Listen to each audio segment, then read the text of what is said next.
I'm Jakey Snap. I'm Vice President, Chief Operating Officer of Atlantic Petroleum and Mineral Resources, a local petroleum distribution company. And this was an outstanding idea, but more so for me and the president of the company, Donald Sheffield, who's also here.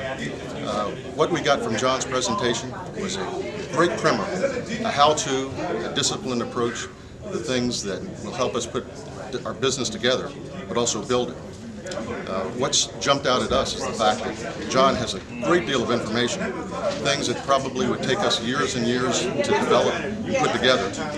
He's got it, he understands it, and again, it's a very disciplined approach. So this is an outstanding opportunity for our company and for us personally. My name is Mark McDonald. I'm the owner and CEO of Classified Security. What we do at Classified, we install fire systems, upcoming businesses that need to pass the different city ordinances for the different fire codes. We install internet cameras that can be seen either from the internet or from a cell phone. We install security and activate security systems. I thought John's presentation was absolutely mind-blowing. I have never seen so much information displayed about the internet and social networking in one place at one time. It was awesome. I had no idea that there was someone of his caliber out there that had that type of information available. And I'm looking forward to coming to another one of his events, possibly becoming one of his customers. My name is Richard Miles. I'm with a company called Legal Watch, and we simply keep out of court and use in jail. We're a risk mitigation training company and legal staffing company. So our company basically does three things. That is lawsuit prevention training, placement of attorneys, and document reviews. The event today was really an awesome event, especially the things that came about the networking, social media, the information about how the trend is changing is just really eye-opening to us. And I see a lot of places where we can go by using the details that was given to us today by John. Just really great. I'm Chico Reynolds-Housewood, and I'm the Compliance and Program Advisor Manager for Metro. This is my second time seeing Mr. Webb's presentation, so I feel very honored. I saw the presentation at Sunnyside on a Saturday, and that's when I actually was the one that called to see if he could present for us this evening. So I don't know what else to say. It's dynamic. Anybody who wasn't here missed out. So great information. I learned a lot. Passion for monetizing technology and teaching the process in simple terms has opened many doors, one of which has been his role as a volunteer with the Service Corps of Retired Executives. During his 8-year tenure, he was appointed as the webmaster in addition to being elected Vice Chair of Community Relations.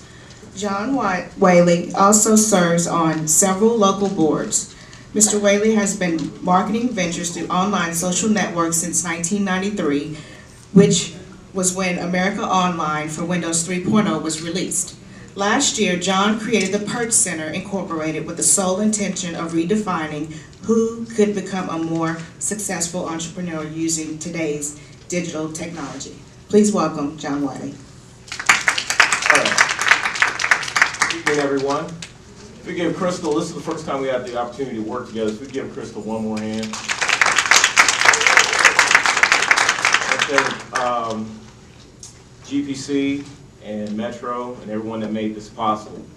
I don't speak too often because I'm busy building companies. What I do for a living, I find the richest people on earth and I sit next to them, we have conversation, I ask them, what do you want? And so at some point they break down, they give me a needs analysis of what they want. Then I'll go out there and I'll find some of the most talented people on earth that are stuck in cubicles, and I'll say, hey, I see that you know how to do a lot of interesting tricks. Would you be interesting if I built a company around you to fulfill the need of this rich person? Most times they say, okay. Because what happens is, and it was kind of a no-brainer situation where, you know, markets are up, markets are down, but from what I was able to see, markets don't move, the money just changes hands, changes teams. So I've had 20 years of building companies, 7 or 8 years with SCORE, vice chair twice, all that good stuff. So my focus is about how to make a business run extremely efficient on one person. Because sometimes you don't have the opportunity to count on others. Sometimes you get into a jam where it's about you right now, you got to close the deal, you got to make something happen. So what happened is I heard this social media thing, and I'm building companies and people are coming to me like, well, how are we going to integrate this into our next project? Some of these companies are OBGYN practices. They've left the medical center, they want to do their own things. We've laid fiber optics around the country. We've set up FBOs, fixed-based operators, where we fly. I love to fly airplanes. We've done so many different businesses over the years, and it all came back to the same thing. Business was nothing more than a person-to-person communication process. And so with this whole online social media thing, I kept thinking, how do we fit this in? How do I make it work for the guys I work with and the ladies I work with at SCORE, who are all somewhere around 50 to 75 to 80 to 90 years old? People that say, you know, I don't want to touch the computer, I don't want to deal with the computer, but my daughter, my granddaughter, every time I turn on the news, they're talking about social media. So how do we make it work for our business? So the first thing I do when someone comes to me and says, hey John, let's build a company and we got to go over the marketing plan for it, is we start looking at the business. The business itself is an extension of you. Whatever you're here to do, whatever drew you out to this function tonight, you're trying to improve your business. You're looking for the edge, you're looking for the tools, you're looking for the connections. So the one thing I can't stress enough, and it just goes over and over and over again in my mind, that we overcomplicate business. And so no offense to any of you if you happen to be one, but I know between my attorney and my banker and a few other people, no one can complicate a business because they're trying to cover my best interest. But if I just want to sell you something, we have so much paperwork. And so we lose track of the fact that business is nothing more than you figuring out who's most important to make your operation work. And so when we're looking at it, you got buyers, sellers, clients, employees, the list goes on and on. And so somewhere in there, you had this idea one day. Now, how many people are in business right now? Okay, so this is owner to owner. So I'm not a website builder, I'm not a photographer, I'm none of the above, but best believe I know how to do them and do all of them very, very well, because I never want to get caught out. So when I'm talking to you as an owner who doesn't have time to sit here and twit and pick and do this stuff. So what happens is, you realize that one day you have this brilliant idea, whether you're at your cubicle, you're sitting next to a friend, or you're just out and about, and you come up with this great solution. You think, this is going to work. This is what I'm going to do. This is my calling in life. And so with that solution, you start thinking to yourself, well, how do I get it out? And so you spend some hours thinking, like, how do I get this thing out? Okay, let me see. And most of you are going to do retail or drop ship. They're either going to come to you or you're going to go to them. If you have a contract with Metro, you're going to bring a team out to do something, you're going to bring a janitor crew out, or you're going to service it in some way. Some of you, you do face-to-face, you do training and consulting and all these different projects that require you to be in the house to make it happen.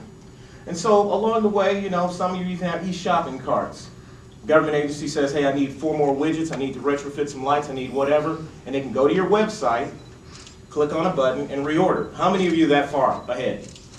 Yes, thank you very much, and double thank you to you, okay? So, the next thing you do, you got this great idea, you started your company, and now you've been sitting here and you're like, yeah, I got this now. Okay, what are we going to call it? How are we going to brand it?